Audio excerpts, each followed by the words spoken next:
Hello, um, my name is completely irrelevant, but whoever I am, whatever I am,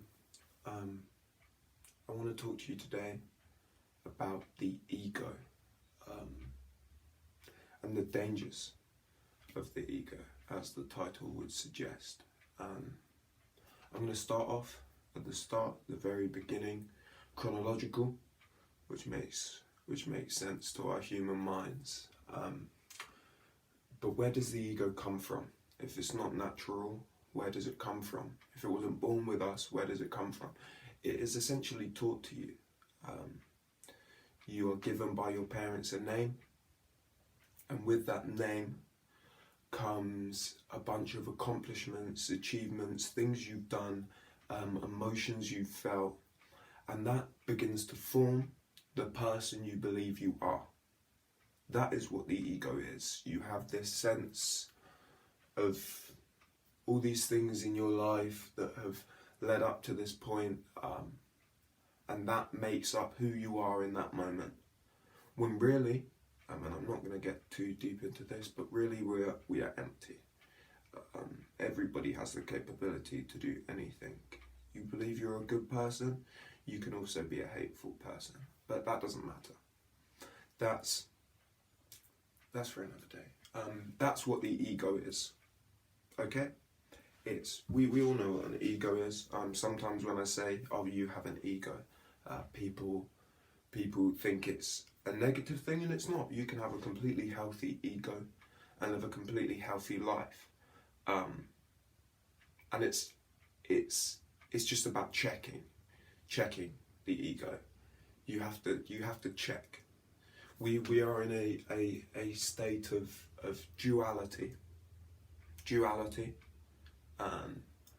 There is the ego, and then there is what I like to call the observer. I'll touch on that more later because I need to. So anyway, ego. It's created from childhood. In fact, as a child, we are enlightened. Enlightenment is not something that you attain, it is something you have innately. But as a child, we are taught our name, this whole idea of an ego, and this is essentially to get us trapped in what Buddhists call the rat race. Okay, we're getting caught in this cycle. We're getting caught in this reality, because when you have an ego, you begin to develop what Zen Buddhists call gaining idea. You constantly have this thought in your head of the future.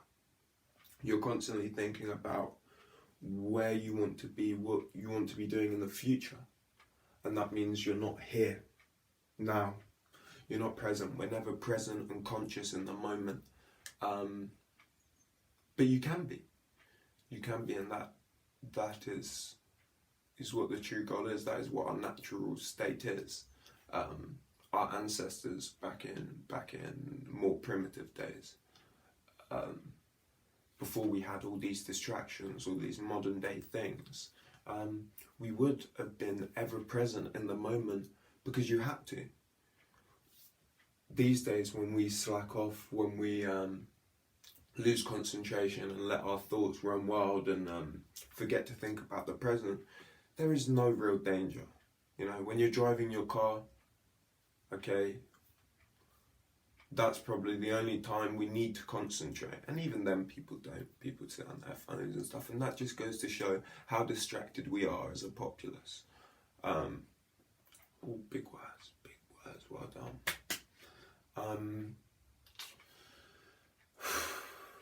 Sorry, I lose my train of thought often, very often. Distractions. So yeah, we're constantly distracted, and now that's fine. You know, you get away with being distracted. But back in, as I said, more primitive days, if you got distracted, you died most of the time. You couldn't. When you're out and you are what we truly are, an animal, you're part of the food chain. If you start messing up and lacking, a big bet's going to come along and tear you apart. So you couldn't. So back then, they were in a constant state of consciousness, a constant state of nowness.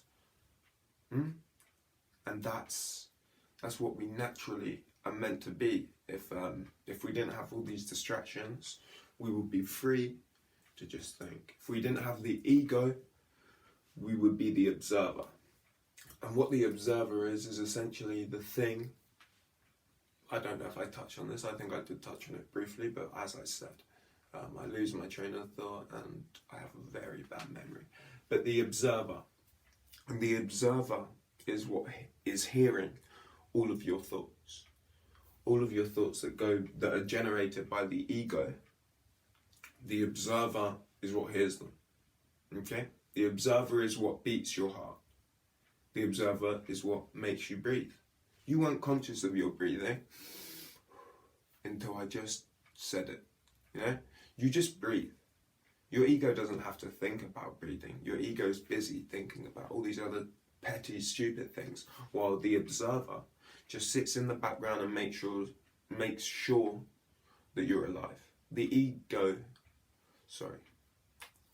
observer is what is truly in control, because that is all we are. The ego gives you this big sense of self, big sense of, oh, this is me, I'm Raz. I'm not Raz, but that's what my ego thought. I'm Raz. I'm this type of person. I'm that type of person. I'm better than them. I want to be this. I want to do that. All of these things, all of these comparisons to others. When there is no comparison between any of us, the truth is that we are all completely unique. There is nothing the same between any two living beings. And also, because of that, we are all exactly the same. We are all equal in our uniqueness. Every single human being is as important as the other, because we're all humans, you know? We're all the same. We're all completely unique, and that makes us completely the same. Duality. That's the truth. But when we develop this ego, as we do, all of that oneness, all of that connectedness goes away, because you start to think about me. What do I want? Yeah? Wants, again, I'll get into that into another video, but wants are truly the root of all suffering. The root of all evil. They say money is the root of all evil. No. Wants are the root of all evil. But without an ego, it is just complete peace. You know? You're not constantly comparing yourself to others. You're not constantly annoyed by little things, because there is no you there. You're just an observer. You should be like water. You're just flowing with every single day, every single moment. Trust the universe. English language, that's another thing I wanted to touch on. Because the constraints of the English language are one of the biggest problems with this issue of the ego.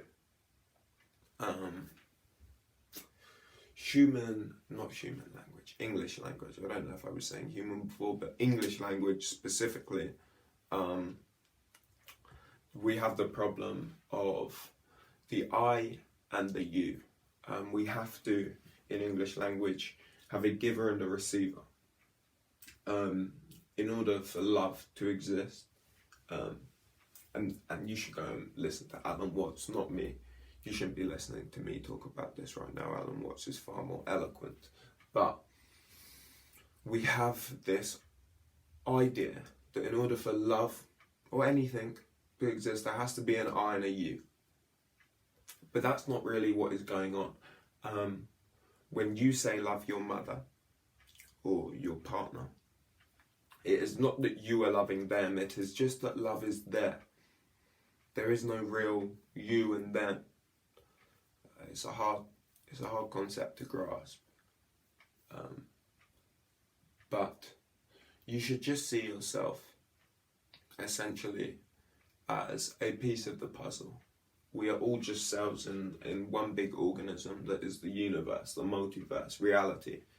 However big reality stretches, what is ever outside of that, what is ever looking down on it, just sees it as one big, beautiful organism that's dancing, ever-changing, moving. So beautiful. Imagine what the universe looks like to an outside spectator. The most amazing thing possible. And yeah, we are all just parts of that. That is what we are born as, and that is what we truly, naturally are. This sense of ego is not natural. But we're taught it. We're taught to think, and everybody, not everybody, but the vast majority of people do truly believe this ego is natural. They believe what I'm saying is nonsense. You can't fathom it.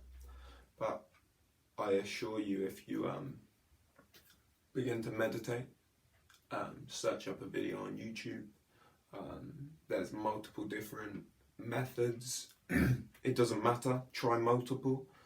Try every type you can and just find a method that fits you, and then meditate every day and begin to feel this sense of oneness with the universe that is natural, that is how we truly should feel, and begin to let your ego realize this is all you need to do. Sorry, I've been rambling and I don't know how much I've even actually fucking touched on, really, and I shouldn't have said that. I hadn't sworn this whole time and I messed it up. Hadn't sworn. It doesn't matter. Sense of ego. Where were we? Oh. All you need to do, the path. I don't know how much I've touched on. I don't know if I've touched on all the points I wanted to, but I'm going to end it here because it is this simple. And you don't need to know anything else. Truly, I should have put this at the beginning of the video. Sorry for wasting 12 minutes and 42 seconds of your time. But now we will get on to the real stuff. You don't need to give up your ego. You do if you want to reach enlightenment, I believe. But again, I know nothing. And nobody knows anything, so don't take people seriously. All you need to do though is you don't need to give up your ego. You don't need to give up all these material things, like the monks. You don't need to go off, be celibate and give up all material desires. All you need to do is understand from this point forth. And from this point forth, you can't be ignorant of the fact, because I've told you, I've opened your eyes to it. Your sense of ego was taught to you. It is not natural, and it is not who you are. So don't treat it as such. When emotions, when feelings, when thoughts come in, let the observer process them, observe them, and then say, okay, and let them go. There is no need to dwell on any thought or feeling that the ego produces, because it's the ego. The observer doesn't have feelings, okay? Animals don't have feelings. Animals don't get upset at their friends. You know? A wolf doesn't quarrel with its pack unless it's over food. But even then, you know, they'd have their little fight over the food and then they'd move on. They don't hold on to things. And that's what we should do. Instead of letting the ego stack up all this big list of emotions and reactions and actions that we've taken, your ego's constantly noting them all down, bad and good subconsciously. Consciously we tend to think more about the good, but your ego does keep track of the bad. And you're going through and you're keeping this long list of things you've done, and you believe that makes up who you are. That's what the ego teaches us. No. You are not the same person as you were 1 minute ago. But on a more easy to understand, you were not the same person you were 10 years ago. And yet, I and the world are supposed to treat you the same. You're supposed to be treated the same because you did that then 10 years ago. I don't understand that concept. You know, you commit a crime and you're locked up and incarcerated in jail in some places for the rest of your life. Yet throughout those multiple years, maybe 60 years, you know, you hear of people getting locked up for incredibly long amounts of time, and usually they've done pretty horrific crimes. In truth, there is good and evil are completely fabricated again by the ego. The universe, in truth, doesn't give a fuck about us and our quarrels and all these petty things. But you're locked up for the rest of your life, and yet throughout that time you're constantly changing. You're not the same person you are from moment to moment. So why do we have this ego? Why do we have this name that is constantly keeping track? We don't need to keep track. Just accept that you are ever changing, that you are constantly empty, and that you have the potential to be anything. But then, because we are empty, because we have the potential to do literally anything, every person has the potential to love, and every person has the potential to kill. You know what I mean? We have, it's yin and yang. We have the potential to do absolutely anything. So you have to make a conscious effort in every moment to live not the right way, because again, there is no right and wrong, but Buddhists teach the Eightfold Path, and all multiple religions and philosophies will teach you a path and a way of living, and you have to find one that suits you, and you just have to make your best effort. Essentially, that's all you need to do to be enlightened, to be free. You need to make your best effort in every moment, and you need to let the observer take control. You need to let the observer sit the ego to one side. Let the ego exist. The ego likely always will exist. You will always have thoughts, but let the observer just pay no mind to it. You know, you are the observer. You don't need to listen to the ego and dwell on all these thoughts. Just go with the flow. Trust the universe, because the universe is a very skillful choreographer, and it has a plan for all of us. So just let it, and guess what? Even if you try not to let it, doesn't make a difference. The universe is so much more powerful than you. We are all very insignificant. That's the truth of it. But that shouldn't be seen as a bad thing. It means we are free, completely free. And here, once you harness the mind, wow, we are capable of amazing things. We are God. We are God. God is us. Whatever you believe, if you are Christian or believe in a deity, well, you are him or her or they or whatever they are. You are them, they are you. That's the truth of it. We are all one with everything. And once you harness your mind, as I said, you start taking the ego less seriously, you will be free. And I hope whoever watches this does take what I've said seriously, because it is serious. It's very sad. Current human existence, we are brainwashed into not following our own path and following a path that is given to us by the government, by these mysterious, shadowy figures, whatever you think, if you want to get into conspiracy theory. Phone ringing, that doesn't matter. We are given it to keep us trapped in the rat race, in the cycle. But we need to break free.